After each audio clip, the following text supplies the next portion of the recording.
Hello, I'm Matthew Hudson and welcome to today's episode of KTV News. On today's episode, we will be looking at the issue of voter registration ahead of the EU referendum on the 23rd of June 2016. To register to vote, you must be registered by the 7th of June. Now, earlier this year, you may have received a letter like this in the post. Now, inside this letter are a couple of important things. A sheet like this, which will explain why you need to vote, where you need to go to vote online, all of this sort of thing. This is very important to make sure you're clear with. This is if you want to register online.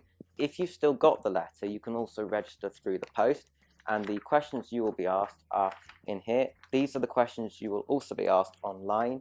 Most of them you will probably know yourself. The important one to know is your national insurance number. Now this, if you've ever claimed benefits or if you have a job, you should know it from that. You will have been sent a letter around the time of your 16th birthday with your national insurance number on. So if you're unsure, try and find that. You do need your national insurance number though to register. There is also, it will mention online about the open register. Now the open register is something which you don't have to go on to vote. So if you choose not to be part of the open register, you don't need to worry. Now the open register is important because it means that people can use it to contact you because you will be appearing on it and it is open for everyone to use. Now you don't have to be on the open register, but you can choose to be. It makes no difference. Some people may not feel comfortable being on the open register, some may.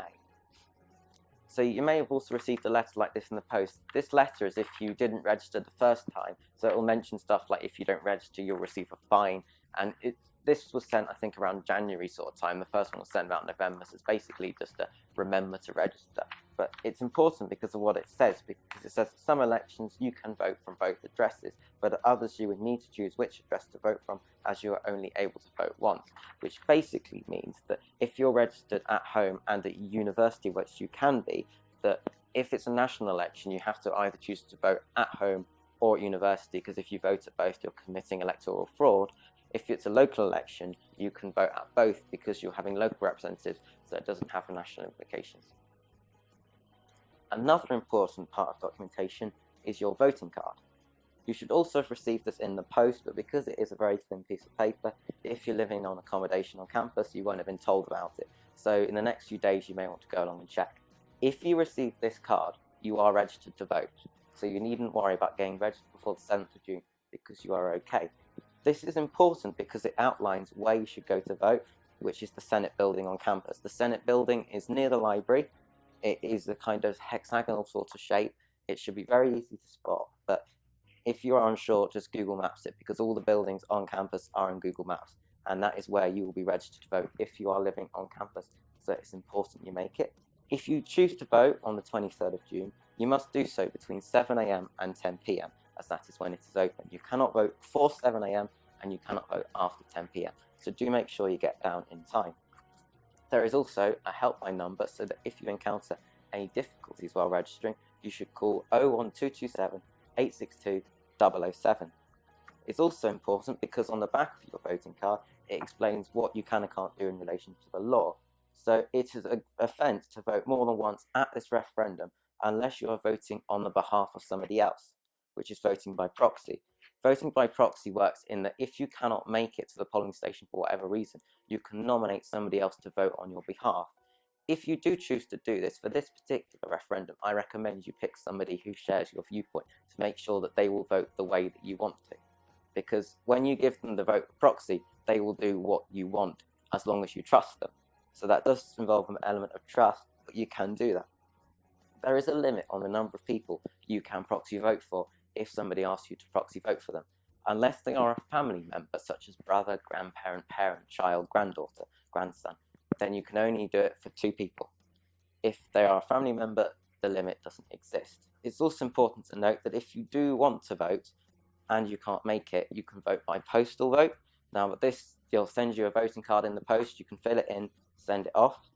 You have to apply for either proxy or postal vote before the 15th of June 2016. If you do want to organise a vote by proxy or by postal and there is a circumstance like a work change which you haven't foreseen, you must let them know by 5 PM on the 23rd of June, otherwise you will not be able to vote. So that is also very important to note. Now, at this referendum, there's a lot of talks from both sides about the stats. Now, the Parliament has produced a site you can go to and a booklet, which if you aren't living on campus on accommodation, you may have received through the post, which will basically outline all the facts. Now, when you hear that there is an impartial guide, you're probably going to be wary as to how impartial the guide actually is. Now, this guide is more impartial because it was done by a committee which had 5 people supporting leaving and 5 people supporting remaining. So it was agreed by all of them. So it's impartial, but it's more impartial. And if you want to find it, you go on www.aboutmyvote.co.uk. It's a PDF, you can download it. That's if you didn't get the postal one, and then you can view it online, read through. It's not that long. It outlines all the facts that both sides are claiming, and it's the best impartial guide that you can find. Thank you for watching. This has been K2 News, and I've been Matthew Hudson.